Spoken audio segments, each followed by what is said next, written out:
Bueno, bienvenidos a su sección fija del programa Respira Libre en cuanto a lo que es calidad de vida y lo que nosotros nos encanta, que son nuestros eventos de respirar y degustar los aromas. El dueño de esta sección es Jesús Nieves Montero, como ustedes saben, comunicador gastronómico que tiene su portal Snob Gourmet y que siempre nos lleva de la mano y nos enseña a apreciar todo lo que son estos placeres del mundo gastronómico. Particularmente, yo les confieso, de los más de 15 eventos que nosotros tenemos, quien nos ha llevado de la mano de muchos y con quien empezamos fue con Jesús. Así que mi profesor en toda esta parte, bienvenido a tu sección. Y hoy vamos a hablar de vino en lata, Jesús. Cuéntanos un poco de eso. Y bueno, primero que todo, la verdad que como siempre, un grato placer acompañar a usted y a su audiencia, bueno, con buenas noticias desde Snob Gourmet, del buen comer y el buen beber. Y efectivamente, digamos que habría que poner el contexto de este tema del vino en lata, porque hay una variable que tiene el consumidor de vino, y es que en líneas generales suele ser prejuicioso. Lo que pasa es que ese prejuicio, a diferencia pues de otros ámbitos, es un prejuicio que se basa en la costumbre. Por ejemplo, cuando uno ve el tema de la tapa de rosca y el rechazo por cierta parte de la gente que tiene la tapa de rosca, hay algunas personas que es una asociación, digamos, mental y arbitraria de que es un vino barato, pero buena parte de la otra gente que rechaza la tapa de rosca, lo que extraña es el ritual del descorche. Entonces, claro, eso sí es algo que la tapa de rosca pues no ofrece. Entonces, claro, cuando uno va viendo ya el cambio del empaque, la botella, hay que recordar que ese es otro tema interesante, que la botella no siempre fue la botella. O sea, por supuesto hubo ánforas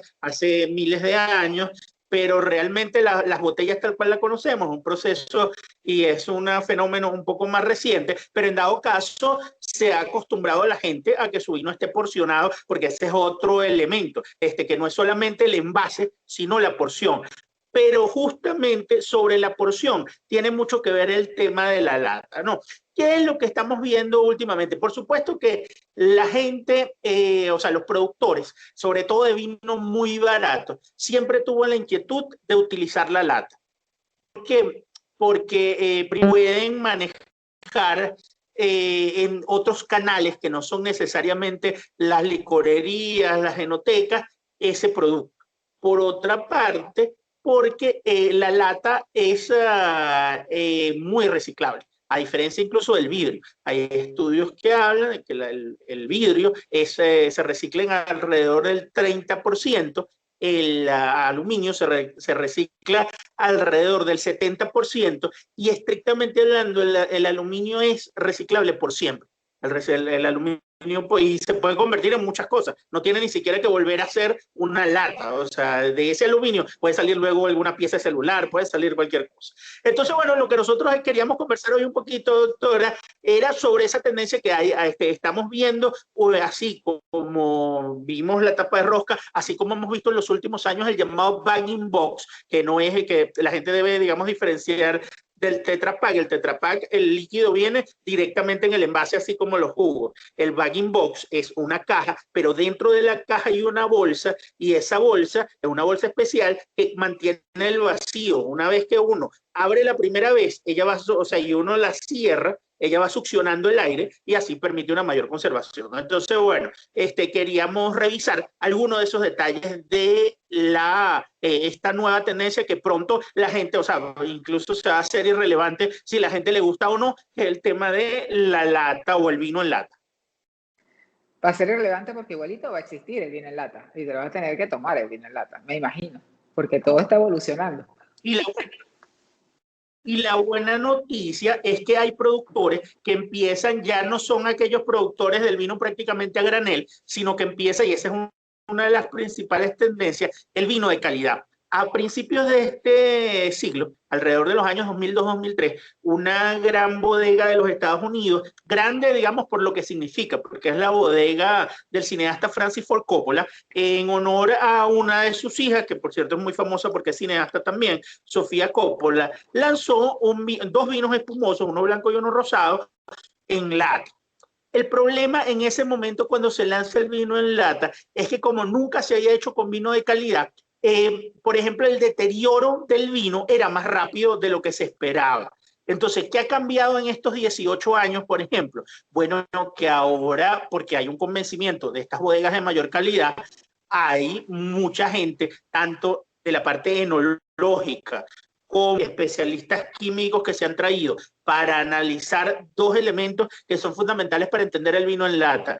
Uno, que no hay intercambio de oxígeno. Hay que recordar que las botellas de vino suelen tener el tapón de corcho. Ese corcho tiene una porosidad. Esa porosidad hace que entren pequeñas cantidades de oxígeno, incluso cuando hay tapones el único que no permite entrada de oxígeno es la tapa de rosca, realmente, la tapa de rosca, pero hay que recordar que eso no viene a tope, a eso siempre tiene un espacio con oxígeno. La lata sí viene bastante llena, entonces no hay nada de intercambio de oxígeno y eso cambia la evolución, porque hay que recordar que el vino está vivo, pues el vino pasó por todo ese proceso de la fermentación, tuvo levadura allí, si bien luego se le retiró, pero ese vino está cambiando, ¿no? Entonces ese es el primer elemento, y el segundo es la forma como la acidez del vino interactúa con el aluminio de la lata.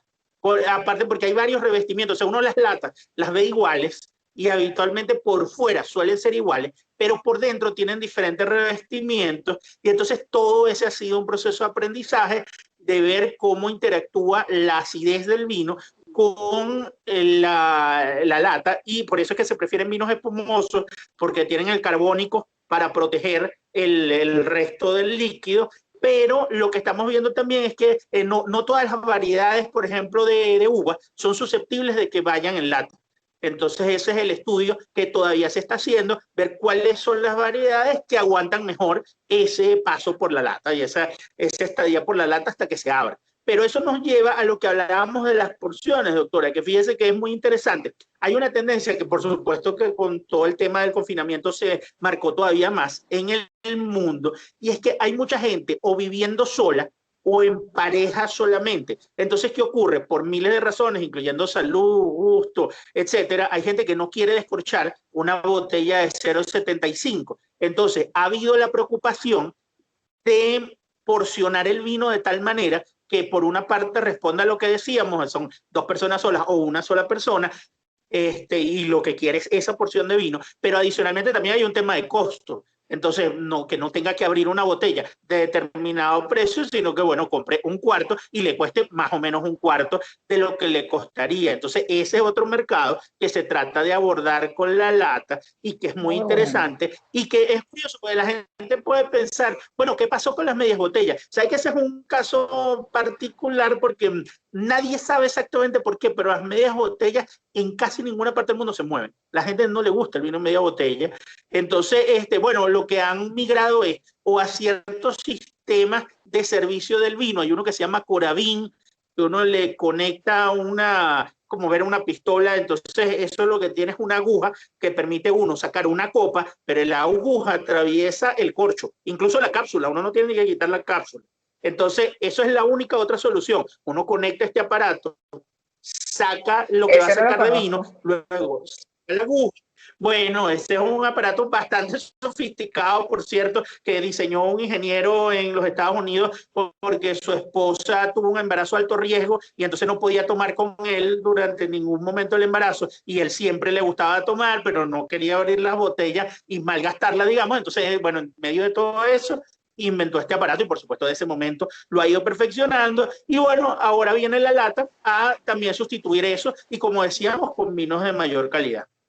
Excelente, excelente. Y una pregunta, ¿es lo mismo la lata que las botellitas chiquitas que vienen con tapa de rosca? No es lo mismo, porque la botellita sí tiene el aire, ¿no? Esas son botellas que están de salida, han tenido más éxito o sea, porque hay que recordar que hay botellas pequeñas, habitualmente hay dos formatos, que son 375, que es más o menos la mitad de una botella, y 187, que es un GNCC, que es un cuarto de la botella. 187 es habitualmente lo que en los aviones sirven. Entonces, ¿qué pasa? Esa de 187 sí han tenido cierto interés. Lo que pasa es que habitualmente la gente no los ve como una ración completa de vino, sino como una situación al estilo del tema de los aviones o en cualquier otro escenario en el que no haya manera de llevarse una botella botella grande. En cambio, la lata está permitiendo, por ejemplo, aún con el tema del confinamiento, y de hecho, a partir del tema del confinamiento, en muchas playas de los Estados Unidos, por ejemplo, igualmente en Australia, hay una política estricta con multas muy altas de cero vidrio. Entonces la gente que le gusta disfrutar, porque no es cero alcohol, es cero vidrio, lo que no puede llevarse nada, ni siquiera agua en envase de vidrio. Entonces las personas que les gusta disfrutar del vino, pues tienen la lata. Adicionalmente también hay personas que les gustan las excursiones a la montaña, cualquiera de estos escenarios, y claro, la botella es hasta peligroso, o sea, porque una botella se puede romper en cualquier momento y generar, no solamente que sería lo menor, que se vacíe el vino y que ensuciar, sino que puede uno, por un lado, cortarse, y por otro lado hay que recordar que en los lugares abiertos, el vidrio que queda allí muchas veces es capaz luego de ser productor de... Sí, entonces por eso en los lugares donde no está prohibido, pero los campistas, digamos, de corazón y conciencia se dan cuenta del error que es llevar una botella, pero igual quieren disfrutar su vino, y eso es, digamos, como la primera línea de quienes han comenzado a mover ese segmento de latas de vino, digamos, costoso, porque estamos hablando de que en algunos casos hay packs de 4 que se están vendiendo alrededor de $35 de algunos Pinot Noir de Oregon, que es más o menos costoso, porque estamos hablando de que el cálculo que ellos hacen sería como botella y media por $35, que es un rango un tanto alto. Sin embargo, bueno, esa es un poco la exploración que hace la industria, porque en el fondo el tema me gusta a mí, aparte de que lo que decíamos hace un rato, que va a ser relevante si uno le gusta o no. Hay otra dimensión que siempre vale la pena a uno que es apasionado del vino recordar, y es que el vino tiene todo este lado romántico, lo que decíamos hace rato de lo relacionado con el tema del servicio, pero sin negocio no hay vino para nadie, digamos. O sea, sin este tipo de soluciones que atienden grandes masas de mercado, lo que quedaría de vino son como los vinos de Burdeos de $3.000, y solamente los podrían beber las personas que son de $3.000. Entonces hay que estar, digamos, un poco al día, porque esas son las que mantienen lo que está allí. De hecho, otro segmento importante que tratan de atraer las latas son los jóvenes. Los jóvenes, por ejemplo, en ciertos eventos, o sea, porque ahí es un poco tratar de rugirle en la cueva a la cerveza. Porque bueno, porque la cerveza tiene esa omnipresencia que está allí. De hecho, la principal cervecera del mundo, Amimbev, se alió con un exjugador de la Liga Profesional de Fútbol de los Estados Unidos para lanzar una edición especial de un vino en lata, para ellos también entrar en esa fiesta, digamos, de poder contar con un producto que no es cerveza, pero que va dirigido a los jóvenes. Excelente. Bueno, como siempre, Jesús, nos traes novedades en el mundo del buen comer y buen beber, como dice tu plataforma No Gourmet. Y bueno, repítenos un poco dónde te consiguen para que en cualquier parte del mundo se conecten y vean las maravillas que tú aconsejas. Siempre en snowgourmet.com y en @snowgourmet. Y sobre el vino en lata, una conclusión interesante que me gustaría compartir es: hay que dejarse los prejuicios con el vino. O sea, el vino está allí para disfrutarlo. Entonces no puedes ir por el mundo diciendo, no, que es que a mí no me gusta el vino porque es que yo así no lo tomo. Cuando veas una lata de vino que te parezca interesante, que esté dentro de tu rango de precio, cómprala, pruébala y después tomas sacas tu propia conclusión. Lo que sí te decimos, como hemos venido repitiendo, es que dentro de poco va a ser irrelevante y vas a tener que tomar vino en lata, así que acaba tu prejuicio antes para que el shock no sea tan fuerte. Definitivamente es así. Bueno, Jesús, hasta el próximo viernes. Un abrazo. Hasta el próximo viernes.